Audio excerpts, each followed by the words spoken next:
Hey there. So, I want to ask you something. Have you ever had a friend come to you with a problem and they looked at you with those eyes, those hopeful eyes, and they said, "What should I do?" And you felt this pressure, this weight, because suddenly you're responsible for giving them advice. And you thought, "Oh no, what if I say the wrong thing? What if my advice makes things worse? What if I mess up their life?" Have you felt that? Yeah, me too.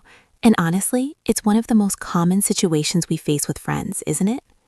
Welcome to English Club Podcast. I'm Emily, and I am so happy you're here with me today. This is our cozy space where we learn English together in the most natural way possible, just like two friends having a real conversation over coffee. No textbooks, no boring grammar drills, just real English for real life. And speaking of real life, let me tell you what happened to me just yesterday. So my best friend, Jessica, she called me, and I could tell immediately from her voice that something was wrong. You know when you just know? That tone. So I said, "Hey, what's going on?" And she started telling me about this huge decision she has to make. She got a job offer in another city. A really good job. Better pay, better position, everything sounds amazing. But here's the thing. Her boyfriend lives here. They've been together for 3 years, and she doesn't know what to do. Should she take the job and try long distance? Should she turn down the job and stay? Should she ask her boyfriend to move with her? She was so confused, so stressed, and she was asking me, "Emily, what should I do?" And I sat there and honestly, I felt that familiar pressure. Because giving advice is hard, you know? It's really hard, especially when it's something important, something that could change someone's life. And I had to think carefully about what to say and how to say it. And that's exactly what we're going to talk about today. Today's episode is all about giving advice to friends, how to do it in English, what phrases to use, how to be helpful without being pushy, how to support your friends when they need guidance, how to give good advice that actually helps, and how to know when not to give advice at all. Because yes, sometimes the best advice is no advice. We'll talk about that too. This topic is so important because friendship is one of the most valuable things in life. Our friends mean everything to us. And when our friends are struggling, when they're facing difficult decisions, when they need help, we want to be there for them. We want to support them. We want to say the right things. But it's not always easy to know what to say or how to say it, especially in English if it's not your first language. So today, I'm going to give you all the tools you need to be a supportive, helpful friend in English. By the end of this episode, you're going to know all the essential phrases for giving advice. You're going to understand the difference between gentle advice and strong advice. You're going to learn how to give advice in different situations. You're going to hear lots of real conversations and examples. And you're going to feel so much more confident having these kinds of conversations with your English-speaking friends. And hey, before we dive in, if you're enjoying this podcast, please like and subscribe to our channel for more English learning podcasts. It really helps us create more content for you. Our support truly means the world to us. Every like, every subscription, it helps us keep making these episodes for you. Okay, so let's start with the basics. What does it mean to give advice? Well, advice is when you tell someone what you think they should do in a situation. You share your opinion about the best course of action. You offer guidance. You suggest solutions. And we give advice all the time, don't we? To friends, to family, to coworkers, even to strangers sometimes. But here's the thing about advice. It's tricky. It's delicate. Because when you give advice, you're influencing someone else's decision. You're putting your opinion out there, and that comes with responsibility. Good advice can really help someone. It can guide them toward a better outcome. It can give them clarity. It can give them confidence. But bad advice can lead someone in the wrong direction. It can make their situation worse. It can damage your relationship if they follow your advice and things go badly. So giving advice is actually a skill, a real skill. And it's not just about what you say, but how you say it. The tone, the language, the approach, all of it matters. Now, in English, we have lots of different ways to give advice, and they range from very gentle and soft to very strong and direct. Let me show you what I mean. The most gentle way to give advice is to make suggestions. You're not telling someone what to do, you're just offering ideas. You're presenting options. Here are some phrases for gentle suggestions. You could try this. You could is soft. It's saying, here's one option, but it's up to you. Maybe you should think about this. Maybe makes it softer, less pushy. Have you considered doing this? You're asking a question, which is gentler than making a statement. What if you tried this? Again, a question, very gentle. It might be a good idea to do this. Might is uncertain, so it's soft. You might want to think about this. Very gentle, very respectful of their choice. These phrases are great when you want to give advice, but you don't want to be too forceful. You're respecting that it's their decision, their life, their choice. You're just offering your thoughts gently. Then we have medium strength advice. This is when you're being a bit more direct, but still respectful. Here are some phrases. I think you should do this. This is direct, but still polite. You should probably do this. Probably softens it slightly. I would recommend doing this. Recommend is a bit formal but clear. In my opinion, you should do this. You're making it clear that this is just your opinion. If I were you, I would do this. This is a very common phrase. You're putting yourself in their position and saying what you would do. My advice would be to do this. Very clear that you're giving advice. These phrases are more direct. You're being clearer about what you think they should do, but you're still being respectful and polite. And then we have strong advice. This is when you really think someone should do something, and you're being very direct about it. Here are some phrases. You really should do this. Really adds emphasis. You need to do this. Need is strong. It's saying this is necessary. You have to do this. Have to is even stronger. It's almost like a command. You must do this. Must is very strong, very serious. I strongly advise you to do this. Strongly makes it very clear how much you believe in this advice. These strong phrases are For serious situations, when you really, truly think your friend needs to do something for their own good, when the situation is urgent or important. But be careful with these phrases. They can sound pushy or controlling if you use them too much or in the wrong situations. Let me give you an example of how the same advice can sound different depending on which phrase you use.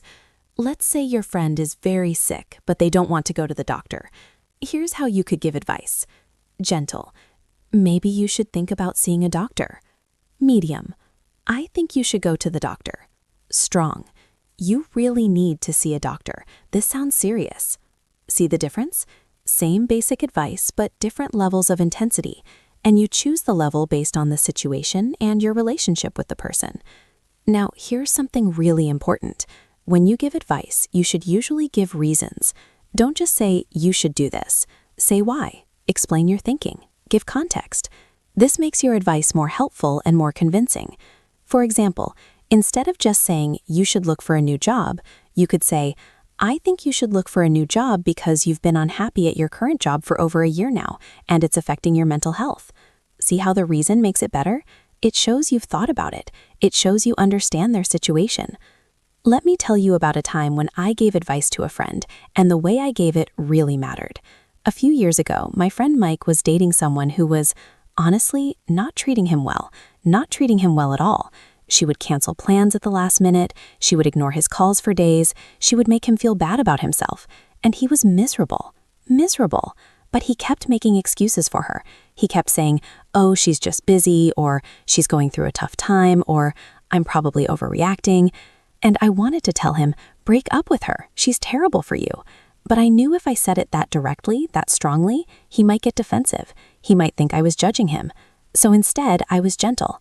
I said, Mike, I care about you a lot, and I've noticed you seem really unhappy lately. How are you feeling about your relationship? And he opened up. He admitted he wasn't happy. So then I said, what do you think you should do? I asked him. I didn't tell him. And he said, I don't know. I love her. And I said, I understand that. Love is complicated. But in my opinion, a relationship should make you feel good about yourself, not bad. If I were you, I would think seriously about whether this relationship is healthy for you. See what I did? I was gentle. I asked questions. I acknowledged his feelings. And then I gave my opinion softly. And you know what? A few weeks later, he did break up with her. And he thanked me.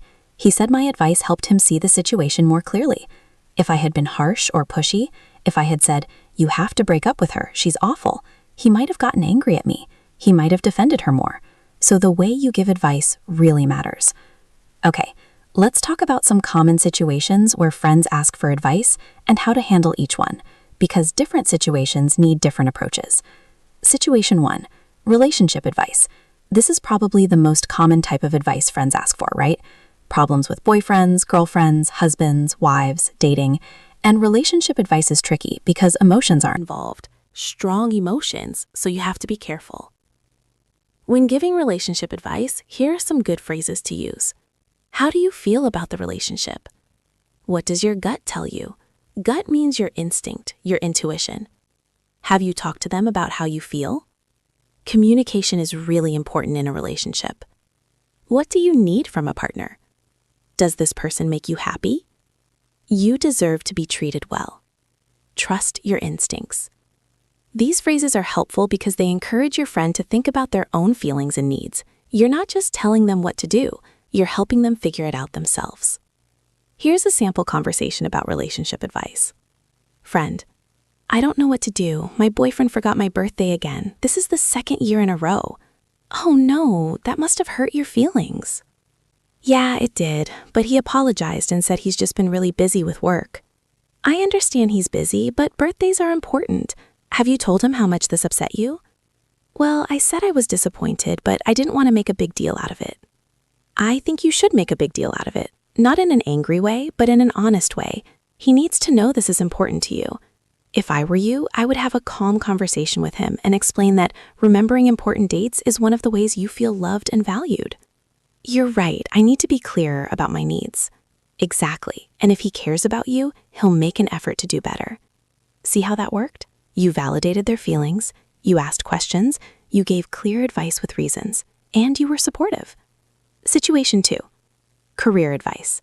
Friends often ask for advice about jobs. Should I quit? Should I ask for a raise? Should I take this new position? Career decisions are important because they affect income and happiness and future opportunities. When giving career advice, consider these phrases. What are your career goals?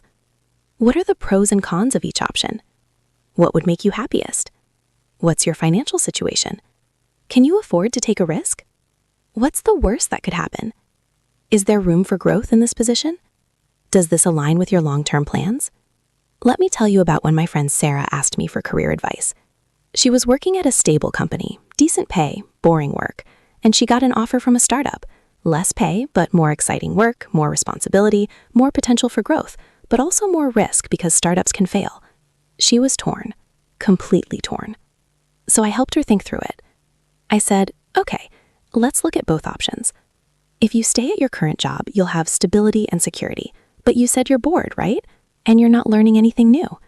If you take the startup job, you'll be challenged and excited, but there's financial risk. So the question is, can you afford that risk right now? And which do you value more, security or growth? We talked for an hour. We made a list of pros and cons, and eventually she decided to take the startup job. She said, I'm young, I don't have kids or a mortgage. This is the time to take risks. And you know what? It worked out great for her. She loves her job now. The key with career advice is to help your friend think through the practical aspects, the emotional aspects, and the long-term implications. Don't just say, take the job, or don't take the job. Help them analyze the decision. Situation 3. Friend conflicts. Sometimes friends ask for advice about problems with other friends. This is super delicate because you might know both people involved. You have to be careful not to take sides too strongly or to gossip. Good phrases for the situation. Have you tried talking to them directly about this? Maybe there's a misunderstanding. I can see why you're upset. What would you like the outcome to be? Do you think the friendship is worth saving? Maybe you both need some space for a while. I'll support you whatever you decide. I had a situation like this last year. 2 of my friends, let's call them Amy and Lisa, had a falling out, a big fight, and both of them came to me separately to complain about the other one. Both wanted me to agree that they were right and the other person was wrong. It was so uncomfortable. To Amy, I said, I can see you're hurt, and I understand why you feel that way, but I also care about Lisa, and I think there might be some miscommunication here. Have you considered talking to her directly and calmly about how you feel? And to Lisa, I said basically the same thing. I validated her feelings, but I encouraged her to communicate with Amy. I didn't take sides. I didn't bash either of them to the other. I just encouraged communication and tried to be supportive to both. And eventually they did talk, and they worked it out. and I'm so glad I stayed neutral and just tried to help them resolve it. Situation 4. Family issues. Family advice is really hard because families are complicated. There's history, there's dynamics, there's emotions, and sometimes you don't fully understand the situation because you're not part of that family. Be extra gentle with family advice. Use phrases like, "That sounds really difficult." Family situations can be so complicated. What do you think would be best for you? Have you considered family counseling or therapy? It's okay to set boundaries with family. You don't owe anyone a relationship that hurts you. Sometimes families need time and space. I'm here for you no matter what you decide. I remember when my friend told me about problems with her mother.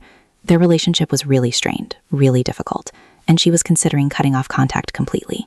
And I didn't know what to say because, it's her mother. That's such a big decision.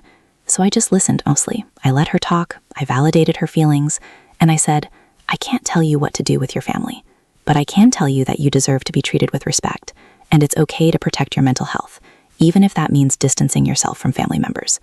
Sometimes the best advice is just to be supportive and let the person make their own decision. Now, let's talk about something really important: how to give advice when you disagree with what your friend wants to do.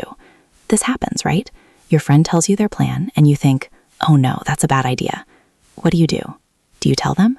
Do you stay quiet? How do you tell them without making them angry? Here's my approach. First, ask yourself, is this really a bad idea, or is it just different from what I would do? Because those are different things. If it's just different, maybe keep your opinion to yourself. People have different values and preferences, and that's okay. But if you genuinely think your friend is about to make a mistake that could hurt them, You should say something. You should, because that's what friends do. Friends look out for each other.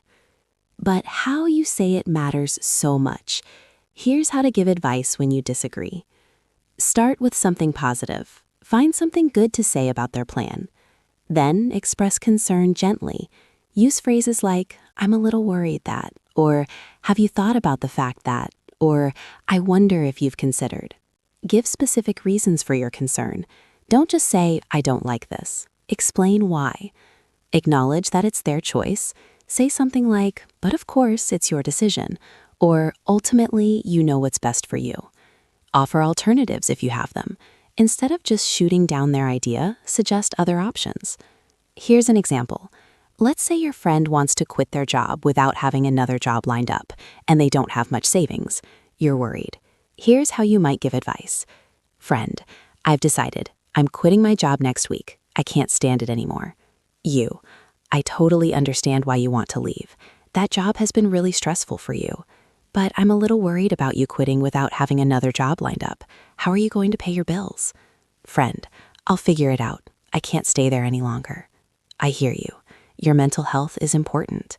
But have you thought about looking for a new job while you're still at this one? That way you'd have income while you search. Or what if you talk to your boss about taking some time off to rest and job hunt? Friend, "I guess I could try that. I just don't want you to end up in financial stress on top of the work stress, But whatever you decide, I'll support you." See? You expressed concern. You gave reasons. You offered alternatives. But you also acknowledged it's their decision. That's the balance you want. Let me tell you about a time I had to give advice I knew my friend wouldn't want to hear. My friend Tom was planning to invest a lot of money, like almost all his savings, into this business opportunity. And it sounded like a scam to me. It really did. All the red flags were there. Promises of huge returns, pressure to invest quickly, vague details about how the business actually worked. And I had to say something. I had to. So I said, "Tom, I care about you, and I don't want to see you lose your money. This investment opportunity is making me nervous. It has a lot of characteristics of a scam. Have you researched this company thoroughly? Have you talked to other people who've invested with them? Have you consulted a financial advisor?" He got a little defensive at first. He said, "You don't believe in me." And I said, "No, I absolutely believe in you. I just don't believe in this company. And I think you should be very careful before investing your entire savings into something that sounds too good to be true." We talked for a long time. I showed him some articles about investment scams and the warning signs, and eventually he agreed to do more research before investing. And guess what? He discovered it was a scam. It was actually a scam. And he was so grateful that I had warned him. He said, "You saved me from losing all my money." That was a situation where I had to give advice that I knew would make him uncomfortable, but I had to, because that's what friends do. and I'm so glad I spoke up. Now, let's talk about the opposite situation. When should you not give advice? Because sometimes not giving advice is the right choice. Really. Here are situations when you should probably not give advice. When the person just wants to vent, not to get advice. Sometimes people just need to talk and be heard. They don't actually want advice. They just want support. If your friend is complaining about something but doesn't ask, "What should I do?" they probably just want you to listen. When you don't know enough about the situation. If you don't have all the facts, your advice might not be helpful. It's okay to say, "I don't feel like I know enough about this to give you good advice." When the person has already made up their mind. If your friend has clearly already decided what to do and they're just looking for validation, giving advice they don't want to hear might just create conflict. When it's about something very personal that you have no experience with. Like if your friend asks for advice about something you've never dealt with, it's okay to say, "I haven't experienced this myself, so I'm not sure I can give good advice, but I'm here to support you." When the situation requires professional help. If your friend is dealing with serious mental health issues, legal problems, medical issues, don't try to give advice beyond your expertise. Instead, encourage them to see a professional. Here's a phrase you can use when you don't want to give advice. "I don't want to tell you what to do, but I'm here to listen if you want to talk through your options." Or, "I'm not sure what the right answer is, but I trust you to figure out what's best for you." Or, "This is beyond my expertise, but maybe you could talk to a professional about this." These phrases are honest and supportive without being preachy. I learned this lesson a few years ago. My friend was going through a divorce, and she would call me almost every day, crying, venting, telling me about every detail, every argument, every complication. And at first, I kept trying to give her advice. I kept saying, "You should do this, you should do that." And one day, she snapped at me. She said, "Emily, I don't need you to fix this. I just need you to listen." And I realized she was right. She had lawyers, she had a therapist, she had people giving her advice. What she needed from me was just friendship, just support, just someone to listen without judgment. So after that, I stopped giving advice unless she specifically asked. I just listened. I said, "That sounds so hard. I'm so sorry you're going through this. I'm here for you." And that's what she needed. And honestly, it made our friendship stronger. So sometimes the best advice is no advice, just presence, just support, just being there. Now, let's talk about a really important phrase in English for giving advice, should. This little word is so useful, and we use it all the time when giving advice. But there are some nuances you should understand. Should means it's a good idea. It's the right thing to do. It's what I recommend. For example, you should eat healthy food. You should exercise regularly. You should save money. These are all things that are generally good ideas. But should is not as strong as must or have to. Those words mean it's necessary, it's required, it's urgent. For example, you must pay your taxes. You have to wear a seatbelt. These are not just advice. These are requirements or very strong recommendations. So when you're giving advice, choose your words carefully. If you say should, you're giving a recommendation. If you say must or rather have to, you're saying it's very important or necessary. Also, notice that should can sometimes sound a bit judgmental or preachy if you use it too much. If you keep saying, "You should do this, you should do that, you should, it can sound like you're lecturing. So vary your language, use different phrases. Say things like, "It might be good to," or "Have you considered?" or "Maybe try." This keeps your advice sounding friendly and supportive rather than bossy. Let me give you an example of good advice giving that uses varied language. Let's say your friend is stressed about work. Friend, "I'm so stressed. I have so much work and I don't know how to handle it all." You, "That sounds overwhelming. Have you talked to your boss about your workload? Maybe you could ask for help or an extension on some deadlines. Also, it might be good to prioritize your tasks. What's most urgent? Focus on that first. And don't forget to take breaks. I know it's hard when you're busy, but breaks actually help you work better. What do you think? Does any of that sound helpful?" See? You gave several pieces of advice, but you used different phrases. Have you talked? Maybe you could. It might be good to. Don't forget to. And then you ended with a question, asking if it sounds helpful. This makes your advice sound like suggestions and support, not commands. Okay, let's talk about cultural differences in giving advice, because different cultures have different norms around advice giving, and if you're speaking English with people from different cultures, this is good to know. In some cultures, being very direct with advice is normal and appreciated. People value honesty and straightforwardness. If you think your friend should do something, you say it directly. You should do this. This is the right choice. No beating around the bush. In other cultures, being indirect is more polite and respectful. You hint at advice rather than stating it directly. You ask questions that lead the person to their own conclusion. You suggest rather than tell. In English-speaking cultures like the US, UK, Australia, there's a middle ground. People generally appreciate honesty, but they also value politeness and respecting personal choice. So the approach I've been teaching you, being clear but gentle, giving reasons, acknowledging it's their decision, that works well in most English-speaking contexts. But pay attention to the individual. Some people prefer more direct advice. They'll say, just tell me what you think I should do. Others prefer more gentle, indirect advice. They want you to help them think through it themselves. Adjust your approach based on the person and their preferences. Let me tell you a story about this. I have a friend from Germany, and Germans tend to be quite direct in their communication. And I have another friend from Japan, where communication is often more indirect and polite. And one day, both of them asked me for advice about similar situations. They were both thinking about changing careers. With my German friend, I was pretty direct.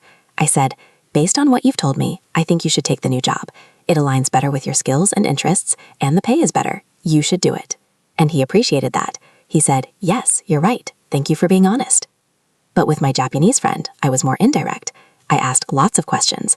What do you think about the new opportunity? How do you feel about it? What are your concerns? And I let her talk through it. And I gave gentle suggestions. Maybe you could make a list of pros and cons. What does your intuition tell you?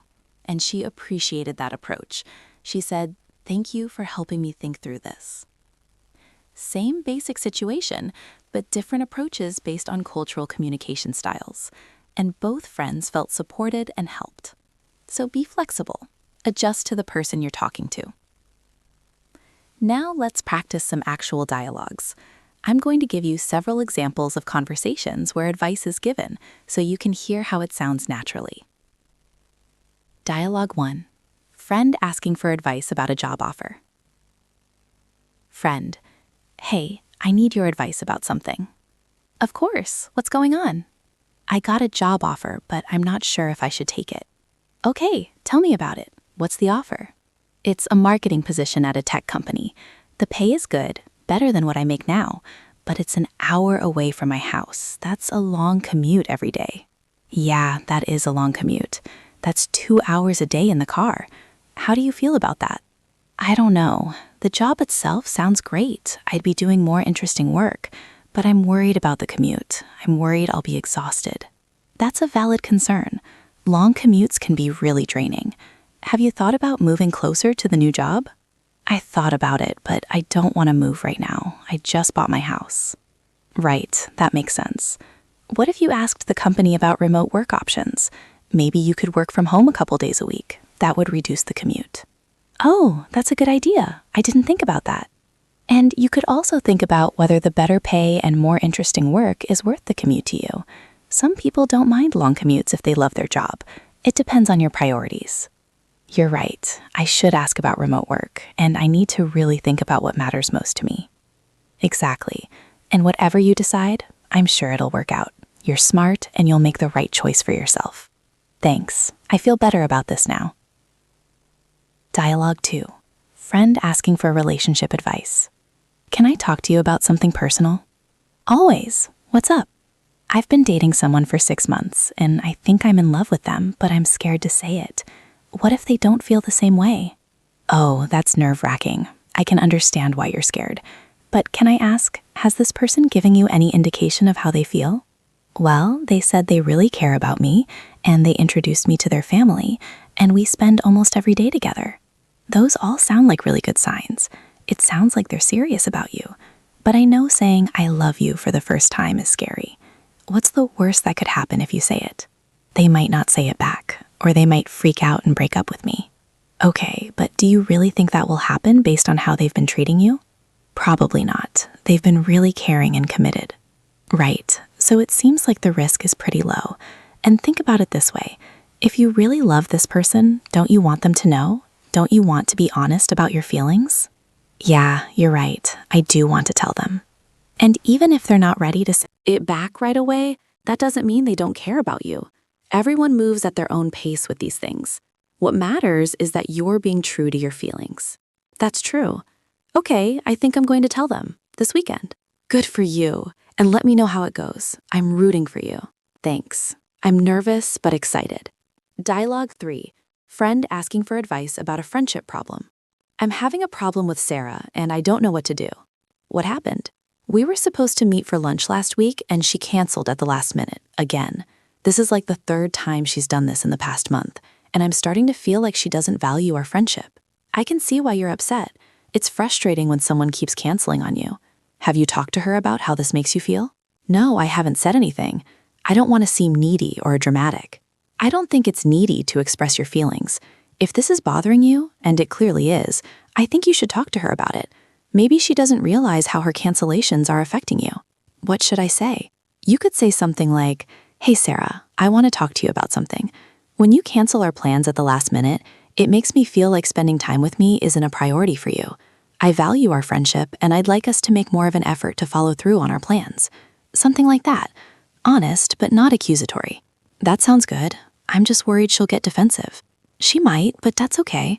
You're allowed to express your needs in a friendship. And if she's a good friend, she'll listen and try to do better. And if she gets really defensive and doesn't care about your feelings, well, that tells you something about the friendship too. You're right. I'll talk to her. Thanks for the advice. Of course. Let me know how it goes. And remember, you deserve friends who value your time and make an effort for you. See how natural these conversations sound? That's how people really talk when giving and receiving advice. There's back and forth, there are questions, there's empathy, there's support. Now, let's talk about some phrases for when someone asks for your advice, but you're not sure what to say. Because sometimes you genuinely don't know what advice to give. Maybe the situation is too complicated. Maybe you don't have enough information. Maybe both options seem equally good or equally bad. What do you say? Here are some useful phrases. That's a tough one. I'm not sure what the right answer is. I can see why you're struggling with this decision. Both options have their merits. I think only you can decide what's right for you. What does your gut tell you? If you had to choose right now, what would you choose? Maybe you need more time to think about it. Is there someone else whose advice might be helpful, like a professional or someone with experience in this area? These phrases are honest. They acknowledge that you don't have a clear answer, but you're still being supportive. And sometimes, just having someone listen and validate that a decision is hard, that's helpful in itself. I remember a time when my friend asked me for advice about whether to have children. She and her husband couldn't decide. And I thought, wow, I cannot make this decision for you. This is huge. So I said, Is such a personal decision. I don't think I can tell you what to do, but I can listen and help you think through it. What are your concerns about having children? What are your hopes if you do have them? And we talked for a long time. And I didn't give advice in the traditional sense. I just asked questions that helped her clarify her own thoughts and feelings. And eventually, she and her husband decided to try for a baby, and they have a beautiful daughter now. But I didn't tell them to do that. I just helped them explore their own feelings. So remember, you don't always have to have the answer. Sometimes being a good friend means helping someone find their own answer. Let's talk about body language and tone when giving advice, because it's not just about the words you say, it's also about how you say them. Even though this is an audio podcast and we're focusing on language, I want to mention this because it's important in real conversations. When you give advice, your tone should be warm and caring, not judgmental or condescending. You're not talking down to your friend. You're not acting like you're smarter or better. You're offering support from a place of care. Your body language should be open and engaged. Make eye contact. Lean in slightly to show you're listening, not when they're talking. Don't cross your arms, which can seem defensive or closed off. And your facial expression should show empathy. If your friend is upset, your face should show that you understand and care. If they're excited about something, show that you're happy for them. All of these nonverbal things affect how your advice is received. The same words can land very differently depending on your tone and body language. I once watched two people give the exact same advice to two different friends, and the outcomes were totally different. Person A said, I think you should leave your job, in a judgmental, superior tone while looking at their phone. The friend got defensive and ignored the advice. Person B said, I think you should leave your job, in a caring, concerned tone while looking directly at their friend with empathy. The friend said, You're right. I know you're right. Same words, completely different delivery, completely different result. So when you give advice in person, remember to show care and empathy in your whole demeanor, not just your words. Now, let's talk about following up after you've given advice, because the conversation doesn't always end when you give advice. Sometimes you need to check in later. If your friend followed your advice, it's nice to ask how it went. You can say, How did it go with that situation we talked about? Did you end up doing what you were thinking about? I've been thinking about you. How are things? This shows you care and you're invested in their well-being. And if things went well, you can celebrate with them. And if things didn't go well, you can be there to support them. If your friend didn't follow your advice, that's okay too. You don't need to be offended. Remember, it's their life and their choice. You can just say, I know you decided to go a different direction with that situation. How's it going? Or just don't bring it up at all. Let them bring it up if they want to. And if things went badly and they regret not following your advice, don't say I told you so. Never say I told you so. That's not helpful and it damages the friendship. Instead, be supportive and help them figure out what do I do now? You can say, I'm sorry things didn't work out the way you hoped. What can I do to help now? Or, that must be really frustrating. Let's think about what your options are now. Being a good friend means being there through the good outcomes and the bad ones, regardless of whether they followed your advice. I had a friend who didn't follow my advice about a financial decision. I had advised her not to co-sign a loan for her boyfriend. I had a bad feeling about it, but she did it anyway. And then, surprise, he didn't pay the loan and she was stuck paying it. And she came to me so upset. And I could have said, I told you not to do it, but I didn't. I said, I'm so sorry you're dealing with this. That's such a difficult situation. Let's think about your options now. What can you do to handle this? And she was so grateful for my support, and our friendship stayed strong. So remember, giving advice is not about being right. It's about caring for your friend and supporting them. Let's talk about some common mistakes people make when giving advice, because knowing what not to do is just as important as knowing what to do. Mistake 1, giving advice when it wasn't asked for. This is called unsolicited advice, and most people don't like it. If someone hasn't asked for your opinion, think carefully before offering it. Unless it's a safety issue or something very serious, it's usually better to wait until they ask. Mistake 2, making it about yourself. When your friend is talking about their problem, don't jump in with, oh yeah, that happened to me too, let me tell you my whole story. A brief personal anecdote can be helpful for showing you understand, but don't hijack the conversation. Keep the focus on them. Mistake 3, being judgmental. Even if you think your friend made a bad choice, don't judge them harshly. Don't make them feel stupid or bad about themselves. That doesn't help. Be kind and supportive, even when you disagree with their choices. Mistake 4, giving generic advice without really listening. You know when someone immediately says, just think positive, or everything happens for a reason, without really understanding the situation? That's not helpful. Really listen to the details before you give advice. Make your advice specific to their situation. Mistake 5, pushing your advice too hard. If you give advice and your friend doesn't seem receptive, don't keep pushing. Don't keep bringing it up. Don't nag. Respect that they heard you and let them make their own decision. Mistake 6, forgetting to validate their feelings. Before you jump into problem-solving mode, acknowledge how they feel. Say, that sounds really hard, or I can see why you're upset. Validation before advice. That's the order. I've made all of these mistakes at various points in my life. We all have. We're human. But being aware of these pitfalls helps us be better at giving advice. Now, I want to share something vulnerable with you. There have been times when I gave advice that turned out to be wrong, times when I encouraged someone to do something and it didn't work out well, and I felt terrible, really terrible, like I had led them astray. One time, I encouraged a friend to take a job that sounded perfect on paper. Great company, good pay, interesting work, and she took it, and it was a disaster. The work environment was toxic, her boss was terrible, she was miserable, and she stayed there for a year before finally quitting. And I felt So guilty. I kept thinking, if I hadn't encouraged her to take that job, she wouldn't have wasted a year being unhappy. But you know what she said to me? She said, "Emily, it's not your fault. You gave me advice based on the information we had.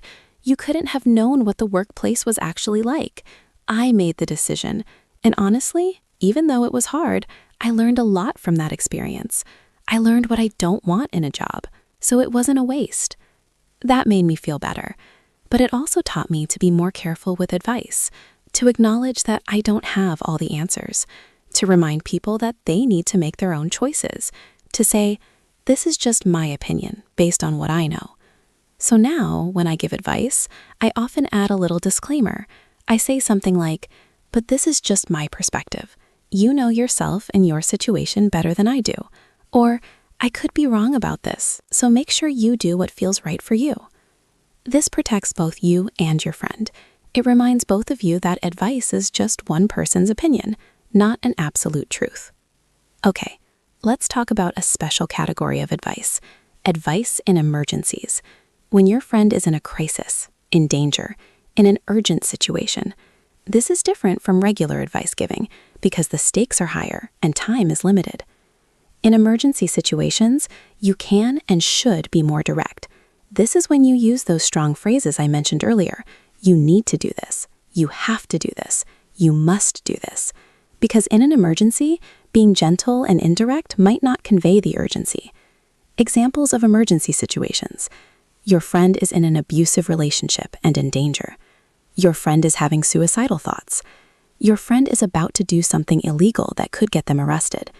Your friend is about to drive drunk. Your friend has a serious medical symptom that needs immediate attention. In these situations, don't worry about being too pushy. Be clear, be direct, and help them get the help they need. Say things like, "This is serious. You need to call the police. You have to go to the hospital right now. You cannot drive in this condition. I'm calling you a taxi. Please call a suicide hotline. I'm going to give you the number and I want you to call right now. You must leave this relationship. It's not safe. Let me help you make a plan." In emergencies, action is more important than politeness. I had a situation like this once.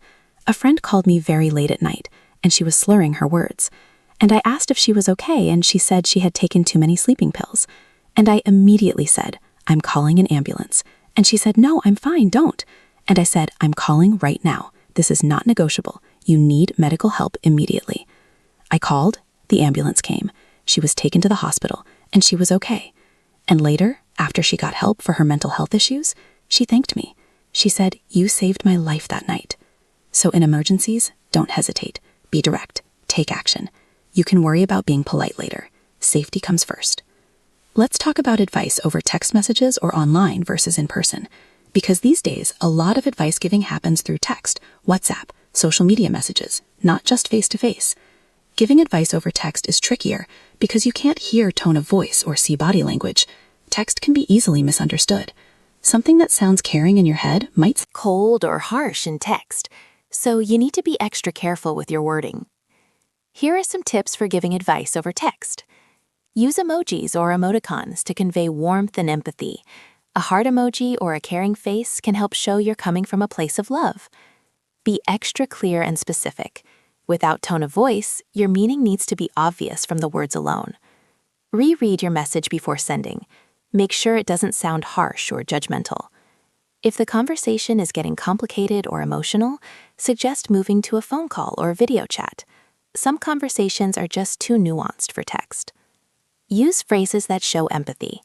"I'm so sorry you're going through this. That must be really hard." These phrases help convey care in text form. Here's a sample advice text message. "Hey, I've been thinking about what you told me yesterday. I'm really sorry you're dealing with the situation with your roommate. It sounds so stressful. Have you thought about having a calm conversation with them about the issues? Maybe if you both talk openly, you can find a solution. But I know confrontation is hard. Whatever you decide to do, I'm here for you. Let me know if you want to talk more about it. Sending you a hug."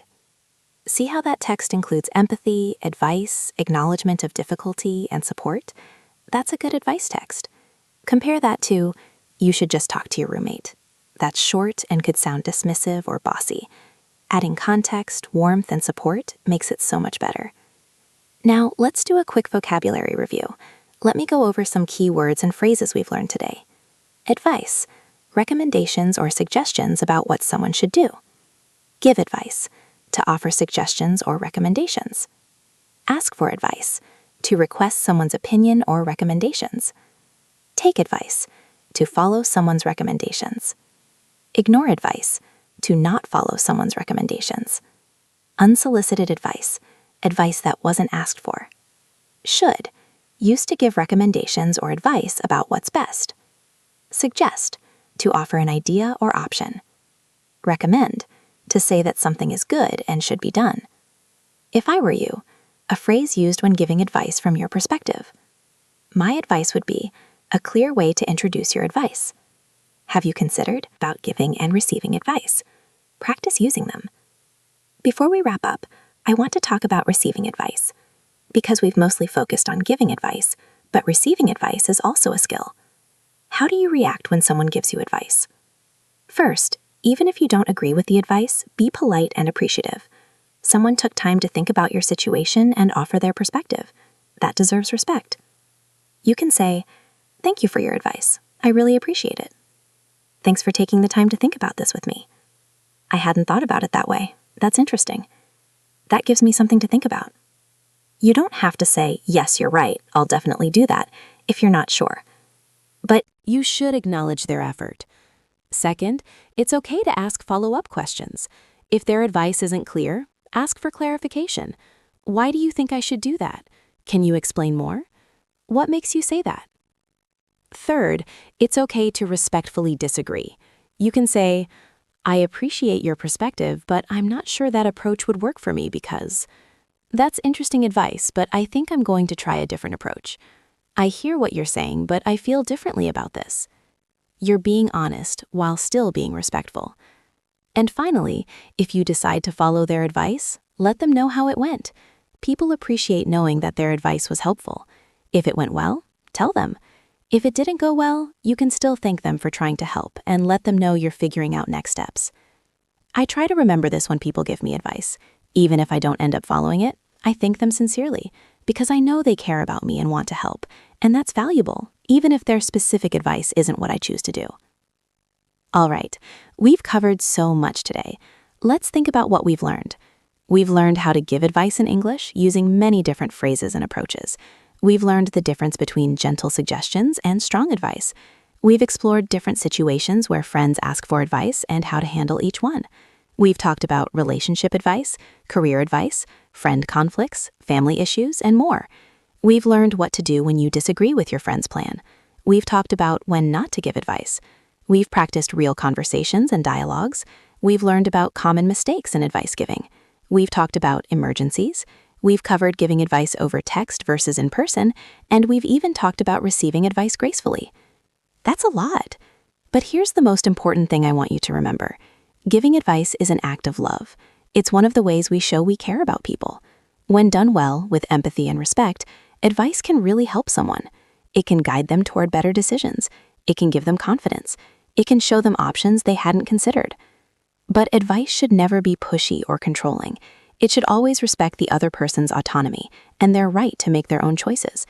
Your job as a friend giving advice isn't to tell someone what to do.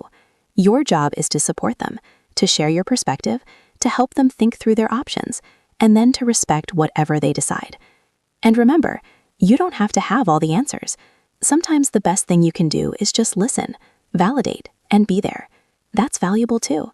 That's friendship. I hope this episode has given you the confidence and the language you need to give advice to your English-speaking friends. I hope you feel more prepared for these conversations, and I hope you remember that being a good friend is about caring, not about always being right. I'd love to hear from you. Think about a time when someone gave you really good advice. What made it good advice? How did they communicate it? Or think about a time when you gave advice to a friend. How did it go? Leave a comment below and share your experiences. This is a great way to practice talking about advice in English, and maybe your story will help other learners too. And please, if you found this episode helpful, like and subscribe to English Club For more English learning podcasts. Thank you so much for listening. Your support means everything to us and helps us keep creating content that hopefully helps you with your English learning journey. You know, friendship is one of the most beautiful parts of life, and being able to communicate well with your friends, to support them, to give and receive advice, that makes friendships stronger and deeper. So keep practicing these skills. Keep being there for your friends. Keep learning and growing. See you in the next episode. Keep practicing your English. And remember, you're doing great. You really are. Every conversation you have, every phrase you learn, every time you step out of your comfort zone to communicate in English, you're getting better. Be proud of yourself. And hey, be a good friend. Give advice with love. Listen with empathy and support the people you care about. Take care and bye for now.